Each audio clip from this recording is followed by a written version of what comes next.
My name is Cassie. I am 23 years old. I graduated as a qualified nurse this year and was given my first position as a home nurse. My patient was an English gentleman in his early 80s who suffered from Alzheimer's. In the first meeting, the patient was given his record, and from it I could see that he was a convert to the religion of Islam, therefore he was a Muslim. I knew from this that I would need to take into account some modes of treatment that may go against his faith, and therefore try to adapt my care to meet his needs. I bought in some halal meat to cook for him, and ensured that there was no pork or alcohol in the premises, as I did some research which showed me that these were forbidden in Islam. My patient was in a very advanced stage of his condition, so many of my colleagues could not understand why I was going through so much effort for him. But I understood that a person who commits to a faith deserves that commitment to be respected, even if they are not in a position to understand. Anyway, after a few weeks with my patient, I began to notice some patterns of movement. At first, I thought it was some copied motions he'd seen someone doing, but I saw him repeat the movement at particular times, morning, afternoon, evening. The movements were to raise his hands, bow, and then put his head to the ground. I could not understand it. He was also repeating sentences in another language. I couldn't figure out what language it was, as his speech was slurred, but I know the same verses were repeated daily. Also, there was something strange. He didn't allow me to feed him with my left hand. Somehow I knew this linked to his religion, but didn't know how. One of my colleagues told me about Pal Talk as a place for debates and discussions. As I did not know any Muslims except for my patient, I thought it would be good to speak to someone live and ask questions. I went on the Islam section and entered the room True Message. Here I asked questions regarding the repeated movements and was told that these were the actions of prayer.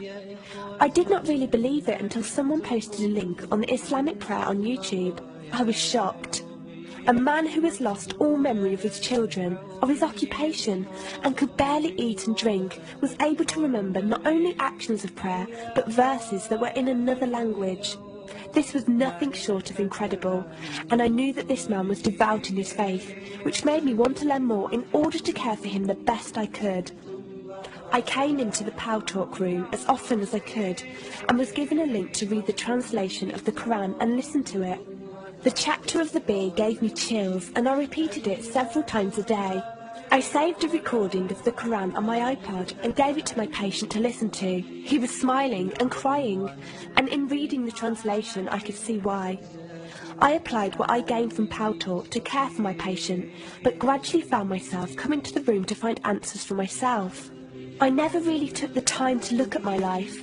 I never knew my father. My mother died when I was 3. Me and my brother were raised by our grandparents, who died 4 years ago, so now it's just the two of us. But despite all this loss, I always thought I was happy, content. It was only after spending time with my patient that I felt like I was missing something. I was missing that sense of peace and tranquility my patient, even through suffering, felt. I wanted that sense of belonging and a part of something that he felt, even with no one around him. I was given a list of mosques in my area by a lady on Pal Talk and went down to visit one. I watched the prayer and could not hold back my tears. I felt drawn to the mosque every day, and the imam and his wife would give me books and tapes to welcome any questions I had. Every question I asked at the mosque and on Pal Talk was answered with such clarity and depth that could do nothing but accept them. I have never practiced a faith, but always believed that there was a God. I just did not know how to worship him. One evening I came onto Pal Talk, and one of the speakers on the mic addressed me. He asked me if I have any questions. I said no. He asked if I was happy with the answers I was given. I said yes. He then asked what was stopping me accepting Islam. I could not answer. I went to the mosque to watch the dawn prayer.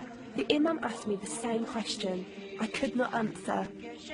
I then went to tend to my patient. I was feeding him, and as I looked into his eyes, I just realised he was brought to me for a reason, and the only thing stopping me from accepting was fear. Not fear in the sense of something bad, but fear of accepting something good and thinking that I was not worthy like this man. That afternoon I went to the mosque and asked the imam if I could say my declaration of faith, the Shahada.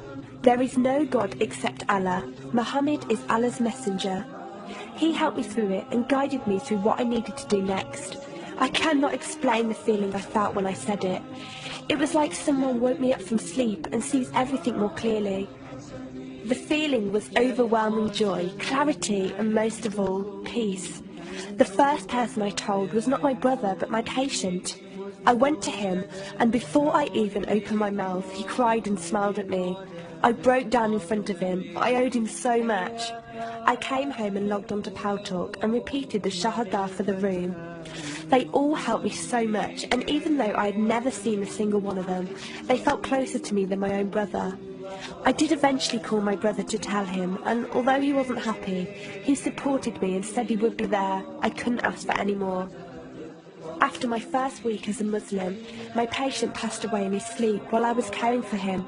Inna lillahi wa inna ilayhi raji'un. He died a peaceful death, and I was the only person with him. He was like the father I never had, and he was my doorway to Islam.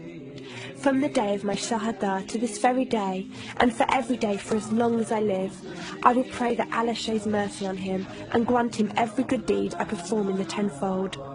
I loved him for the sake of Allah.